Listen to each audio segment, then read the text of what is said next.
Bienvenidos al audio estudio de la Biblia. A continuación, la lectura de las Escrituras, una breve explicación y los versículos que se relacionan. Génesis capítulo 14, versículos 15 al 20, segunda parte. Voy a leer los versículos 15 al 17.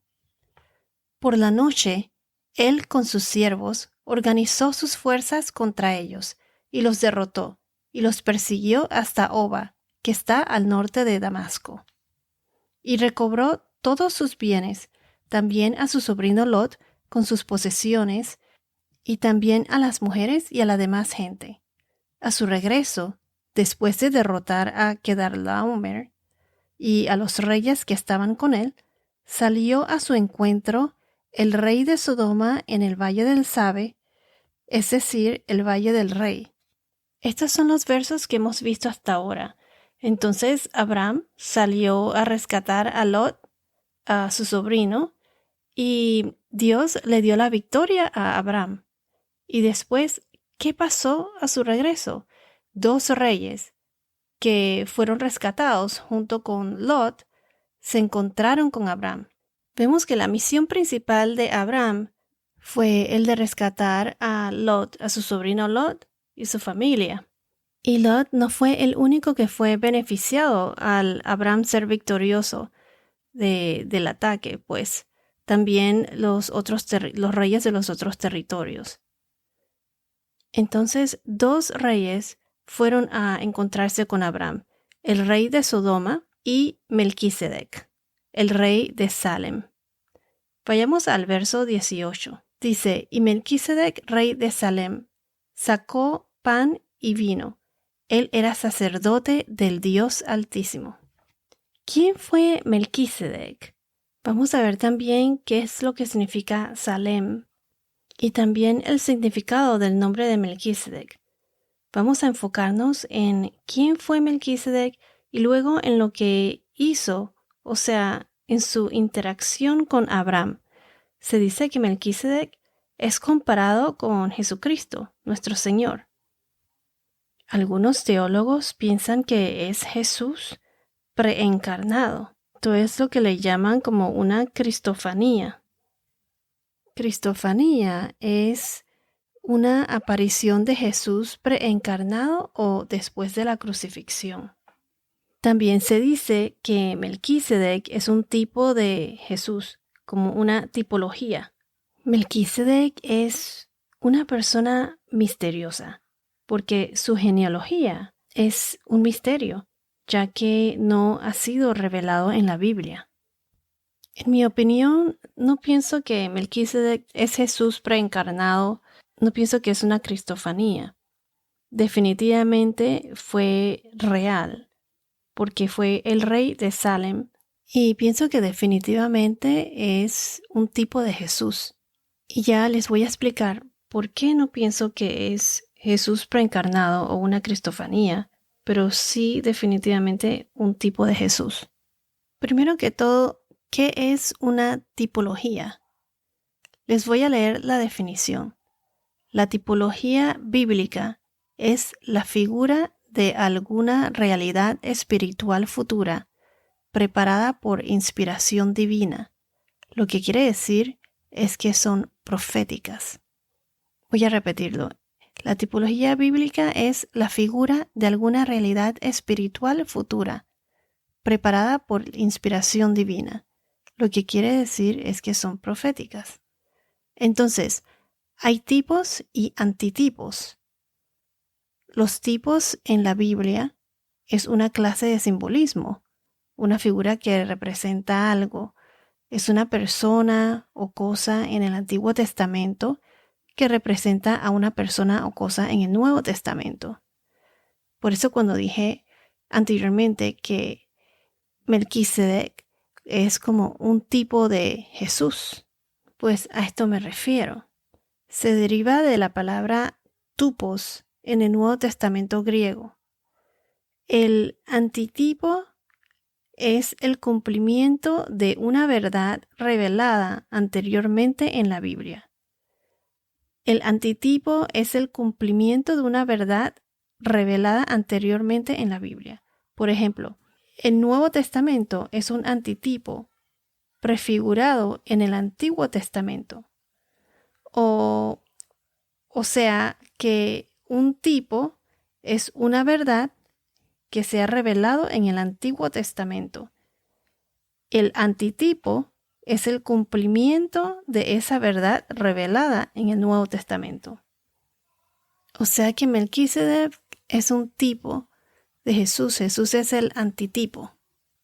Lo que quiero decir es que el Antiguo Testamento habla todo acerca de Jesucristo. Las profecías, la venida de Jesús y todo eso pues en el Antiguo Testamento. ¿Y cuál es el enfoque en el Nuevo Testamento? El enfoque del Nuevo Testamento es Jesús. Vayamos a Lucas capítulo 24, versículos 25 al 27. Lucas 24, 25 al 27. Se los voy a leer. Entonces Jesús les dijo: Oh insensatos y tardos de corazón, para creer todo lo que los profetas han dicho. ¿No era necesario que el Cristo padeciera todas estas cosas y entrara en su gloria? Comenzando por Moisés y continuando con todos los profetas, les explicó lo referente a él en todas las Escrituras. Entonces, aquí donde dice, comenzando por Moisés y continuando con todos los profetas, les explicó lo referente a él, a Jesús, en todas las Escrituras. O sea, todo lo que está en las Escrituras habla de Jesús, habla de él. Es más, el Antiguo Testamento no tendría sentido sin Jesús. Moisés escribió los 5 primeros libros del Antiguo Testamento. Se puede encontrar a Jesús en todo el Antiguo Testamento. Hay que tener cuidado de no salirse del contexto. Por ejemplo, en el libro de Hebreos hay mucha tipología. La tipología nos ayuda a comprobar cómo Jesús está en todo el Antiguo Testamento y también nos ayuda a conocer más de Jesús. Recuerden que la Biblia fue inspirada por el Espíritu Santo, escrita por el hombre, pero inspirada por el Espíritu Santo. Jesús se encuentra en el Antiguo Testamento en imágenes, alegorías, en todas estas diversas formas. Y cuando vamos al Nuevo Testamento, vemos cómo Él, o sea, el autor por inspiración del Espíritu Santo, puso a Jesús en el Antiguo Testamento conceptualmente en todas estas diferentes formas. Por ejemplo, si vamos a Lucas capítulo 4 versículos 16 al 21, veremos cómo Jesús de su propia boca, veremos qué es lo que Él dice acerca de Él mismo en el Antiguo Testamento, de cómo encontrarlo a Él ahí. Vamos a Lucas capítulo 4 versículos 16 al 21. Se los voy a leer. Esto es Jesús en Nazaret. Jesús llegó a Nazaret, donde había sido criado, y según su costumbre, entró en la sinagoga el día de reposo, y se levantó a leer. Le dieron el libro del profeta Isaías, y abriendo el libro, halló el lugar donde estaba escrito. Haciendo una pausa aquí, esto es lo que Jesús lee en la sinagoga al abrir el libro. Voy a continuar. El Espíritu del Señor está sobre mí, porque me ha ungido para anunciar el Evangelio a los pobres. Me ha enviado para proclamar libertad a los cautivos y la recuperación de la vista a los ciegos, para poner en libertad a los oprimidos, para proclamar el año favorable del Señor. Entonces, cerrando el libro, lo devolvió al asistente y se sentó, y los ojos de todos en la sinagoga estaban fijos en él y comenzó a decirles, estas son las palabras de él, hoy se ha cumplido esta escritura que han oído. Imagínense, después de haber leído esto, él mismo dice, hoy se ha cumplido esta escritura que han oído. Puedes notar que aquí mismo se acaba de cumplir una profecía. Cuando él está leyendo sobre sí mismo, el Espíritu del Señor está sobre mí. Eso fue lo que él dijo. Y entonces se está describiendo a sí mismo. Y después dice, hoy que se cumplió esta escritura que han oído. Él es al que el Señor ha ungido para anunciar el Evangelio a los pobres. El que el Señor ha enviado para proclamar la libertad a los cautivos, para darle vista a los ciegos. Todo eso, pues, para proclamar el año favorable del Señor. Está hablando de sí mismo. Ahí mismo se cumplió la profecía. Y ahora vamos a Juan capítulo 5, versículos 39.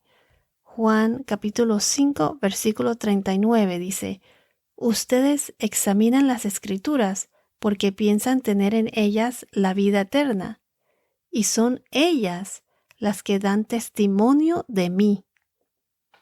Aquí mismo Jesús dice que las Escrituras son las que dan testimonios de Él. Las Escrituras hablan de Él, de Jesús, y a través de las Escrituras vemos su testimonio. Aquí podemos comprobar lo que mencioné anteriormente, de cómo todo lo escrito en el Antiguo Testamento es testimonio de mí, o sea, habla de Jesús, de Él mismo.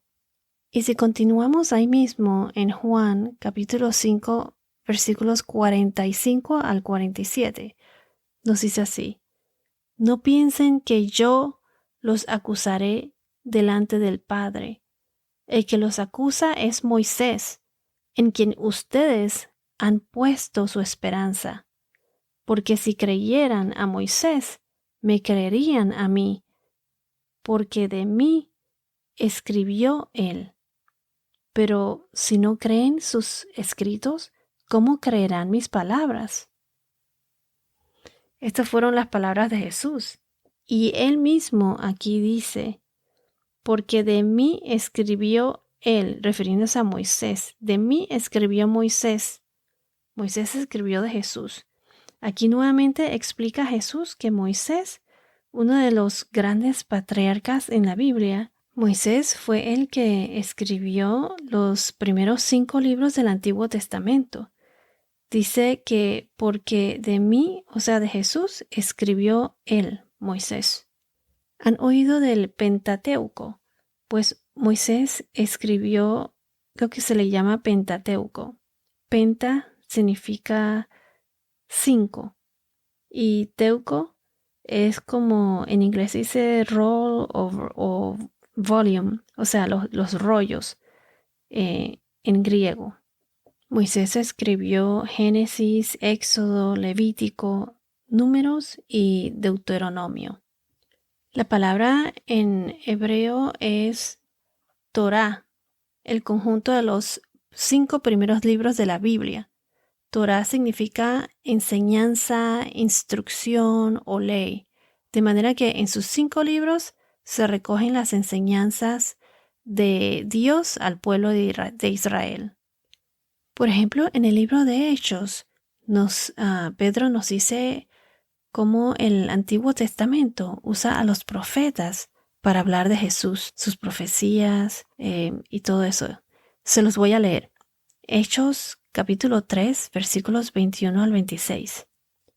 A él, el cielo debe recibir hasta el día de la restauración de todas las cosas, acerca de lo cual Dios habló por boca de sus santos profetas desde tiempos antiguos.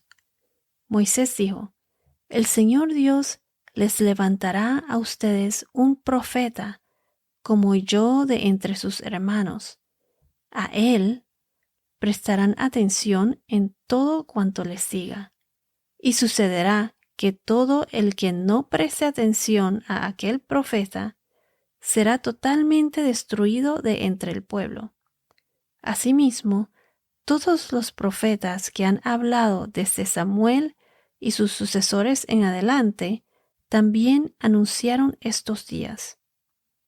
Ustedes son los hijos de los profetas y del pacto que Dios hizo con sus padres al decir a Abraham: y en tu simiente serán benditas todas las familias de la tierra.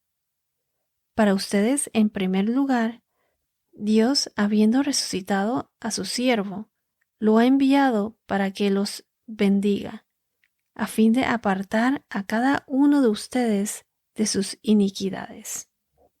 Por ejemplo, en Isaías 53, todo esto habla de Jesús 600 años antes de que se cumpliera.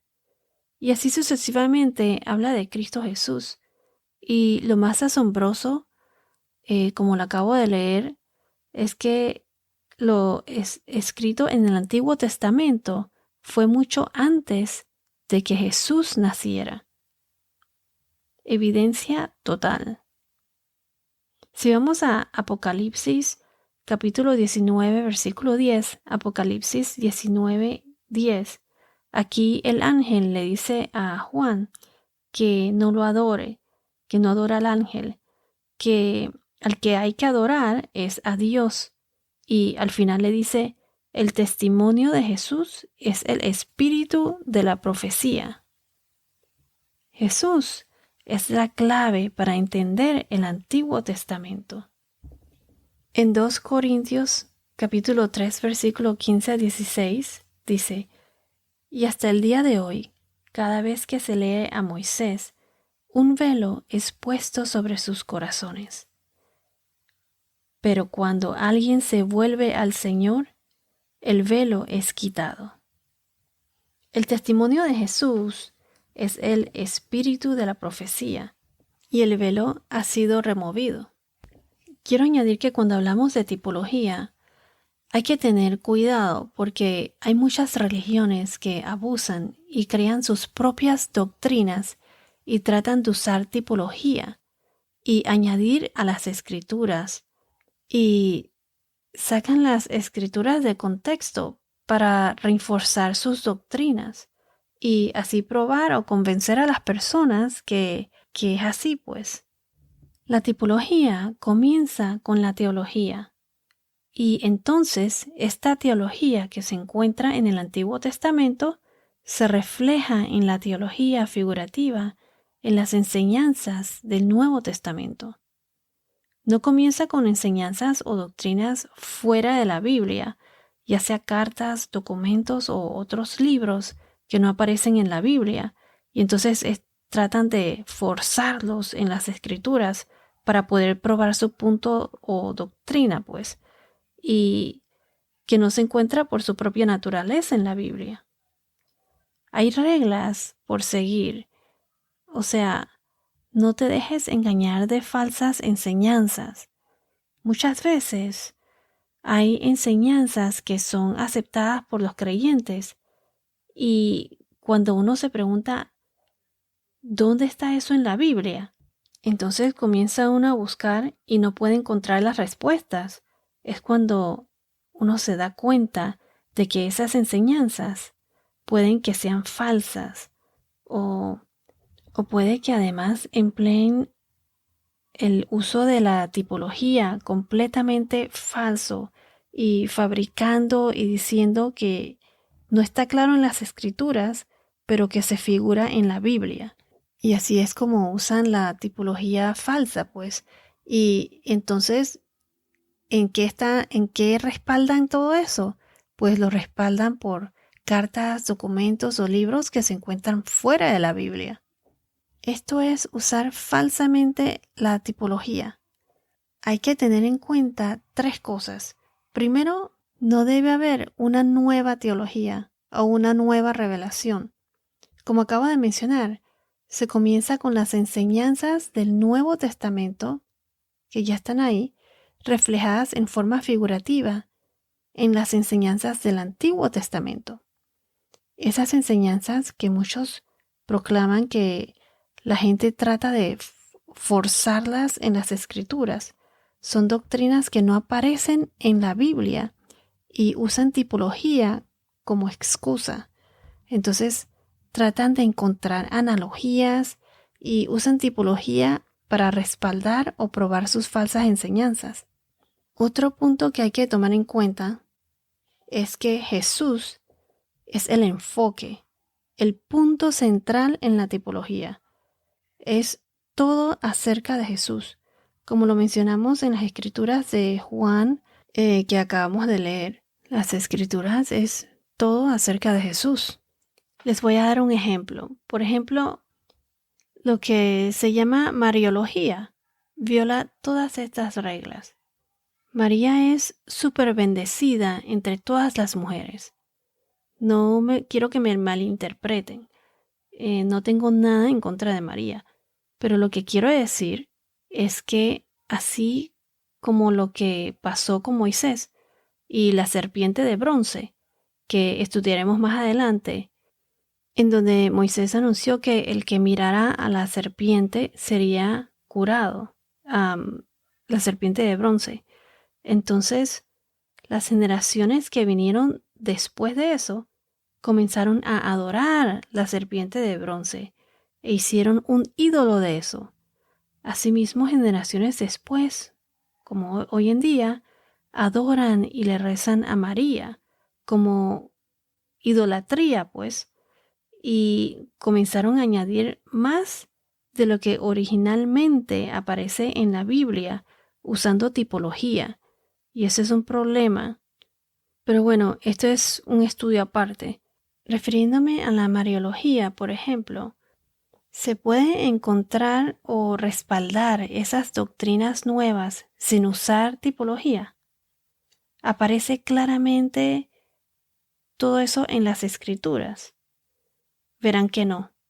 Y entonces es como quien dice que si no está en el Nuevo Testamento, busquemos una tipología que respalde esta nueva doctrina. El último punto que quiero hacer, el tercer punto, es que la Biblia nos sirve de guía para identificar todos estos tipos.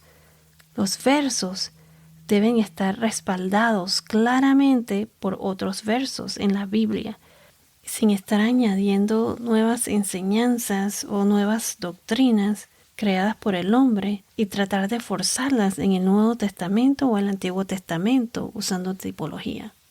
Más bien se debe respaldar un verso con otro. Bueno, volviendo a Melquisedec, es importante saber esto de la tipología para no poder dejarnos engañar por falsas doctrinas o enseñanzas. Hay que escudriñar la Biblia.